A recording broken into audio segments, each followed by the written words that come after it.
You can see me and still you do not believe. யோவான் 6:36. நீங்கள் என்னை கண்டிருந்தும் நம்பவில்லை. இது கிறிஸ்து வழங்கும் வாழ்வு தரும் நற்செய்தி.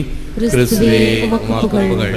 இயேசுவில் அன்பார்ந்த சகோதர சகோதரிகளே, அன்பார்ந்த பிள்ளைகளே, அன்பார்ந்த தொலைக்காட்சி நேய விசுவாசிகளே, faith is the principle of true life.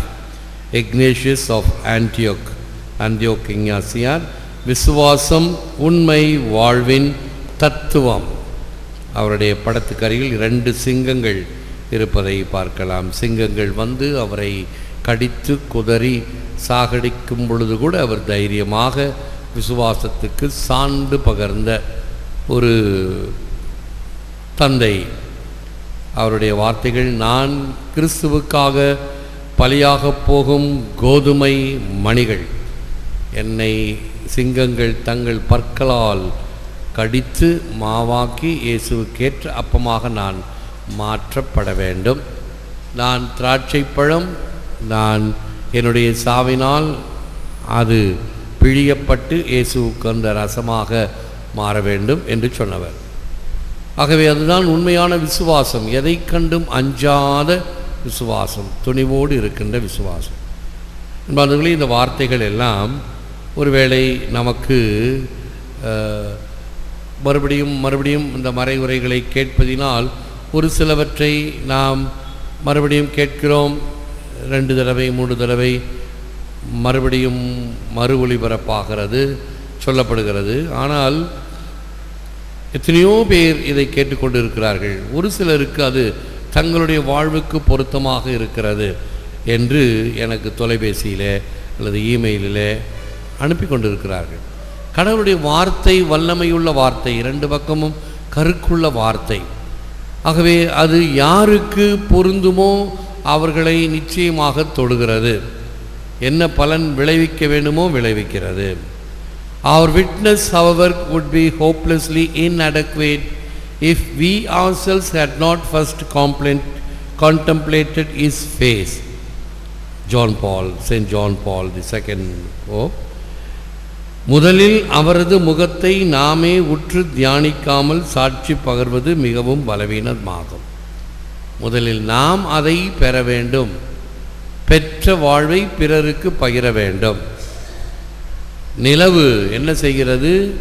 சூரியனிலிருந்து ஒளியை வாங்கி அது பிரதிபலிக்கின்றது. அதுதான் நிலவொளி. நிலாவுக்கு தனியாக வெளிச்சம் கிடையாது. சூரியனுடைய ஒளியை வாங்கி பிரதிபலிப்பது தான் நிலவொளி.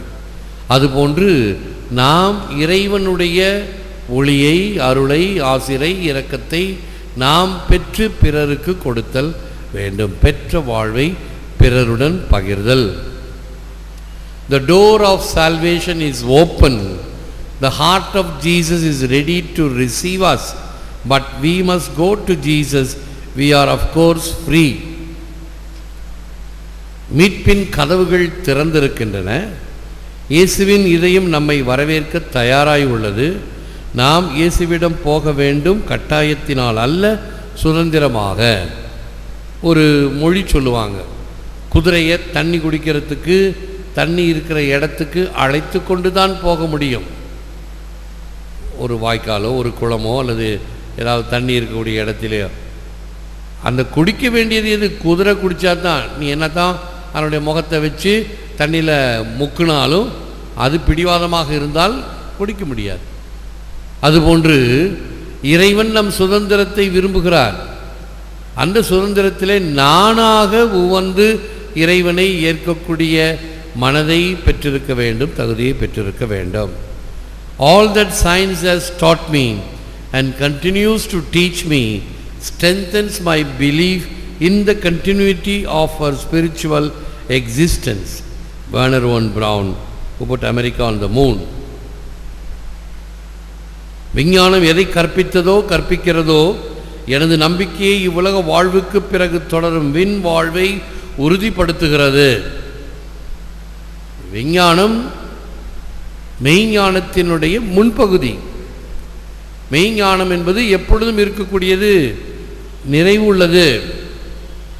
நற்செய்தியில் ஒரு மொழி இருக்குது, பழைய துணியில் புதிய துணியை ஒட்டு போடக்கூடாது. அப்படி ஒட்டு போட்டால் என்ன ஆகும்? பழையது கிழியும். இது வேதத்தில் சொல்லப்பட்ட ஒரு அறிவுரை, நெறிமுறை. இந்த காலத்து விஞ்ஞானத்துக்கும் பொருந்தும். ஒரு சைக்கிள் ஒன்று உடஞ்சி போச்சு, அதனுடைய மெயின் பார். ஆகவே வெல்டிங் கடைக்கு போய் அப்பா இதை வெல்டு பண்ணி கொடு அப்படின்னு கேட்டால் அவர் சொல்லுவார், இது நிற்காதுங்க, பக்கத்தில் உடையும், பேசாமல் இதை தூக்கி போட்டுட்டு வேறு புதுசாக போடுங்க.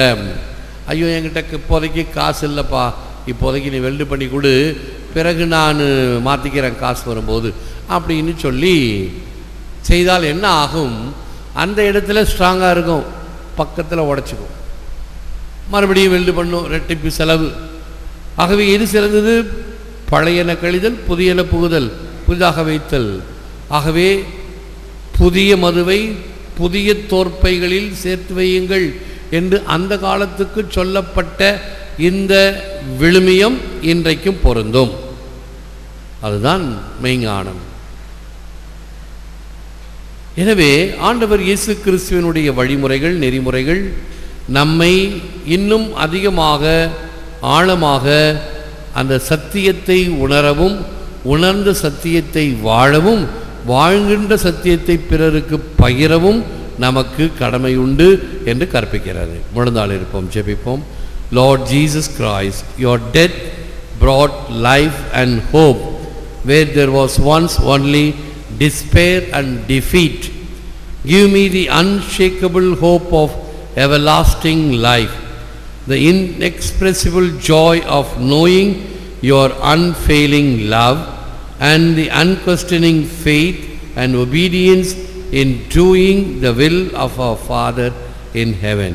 ஆண்டவராய் இயேசுவே, தோல்வியையும் துயரத்தையும் கொண்டிருந்த எங்களுக்கு மரணத்தின் வழியாக வாழ்வையும் நம்பிக்கையும் கொணர்ந்தீரே. அசைக்க முடியாத நம்பிக்கையும் நிலை வாழ்வையும் இடைவிடா அன்பை உணரும் சொல்லனா மகிழ்ச்சியையும் சந்தேகமற்ற விசுவாசத்தையும் வானகத் தந்தையின் சித்தப்படி நடக்கும் கீழ்ப்படிதலையும் எனக்கு தந்தருளும். எல்லாம் வல்லவரே, நல்லவரே, உம்மை போற்றுகிறோம், புகழ்கிறோம், நன்றி கூறுகின்றோம், ஆராதிக்கின்றோம். தேவரீ தாமே இந்த நற்கருணை எமக்காக விற்றிருக்கின்றீர். உமக்கே நன்றி, துதி, தோத்திரம், புகழ், மகிமை உண்டாவதாக. தேவரீ தாமே எம்முடைய உள்ளத்தில் நின்று நிலைத்து ஆட்சி செய்கின்ற நல்ல தேவனாக, நல்ல துணைவராக இருந்து எம்மை வழிநடத்தியருளும். உம்மிடமிருந்து பெற்றுக்கொண்ட அருள், ஆசீர் இவைகளை பிறருக்கும் பகிர்ந்தளிக்கக்கூடிய தாராளத்தையும் தியாகமனதையும் தந்தருளும். இதனால் பெற்ற பெரு வாழ்வு பிறருடன் பகிர்ந்து கொள்ளப்பட்டு அனைவரும் உமது மீட்பின் பலனை அடைவார்களாக. ஏற்று வரமருளும் இறைவா, காக்கும் கரங்களினால். ஆமேன், ஆமேன்.